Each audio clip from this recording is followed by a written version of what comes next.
तो जयपुर से अगर आप देख रहे हैं और आपका बजट 50,000 से 1 लाख के अंडर का है या इसके आसपास का है, और मैं आपको कुछ कॉलेज बता दे रहा हूँ जो इस बजट में लॉ के कोर्सेज आपको ऑफर कर देंगे।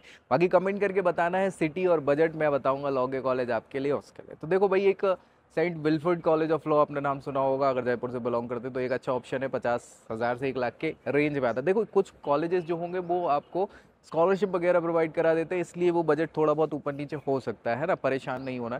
दूसरा एक ऑप्शन निर्वाणा यूनिवर्सिटी का आपने नाम सुना होगा, अपेक्स यूनिवर्सिटी एक ऑप्शन हो सकता है, इकफाई का जो इनका कैंपस है जयपुर वाला वो भी ये ऑफर कर रहा है। थोड़ा फीस ऊपर नीचे हो सकती है लेकिन ज़रूर देख सकते हैं आप। इसके अलावा अगर आप देखें तो एक नाम और मैं आपको बता देता हूँ जो आपके लिए इस उसमें मतलब बेहतर हो सकता है ना।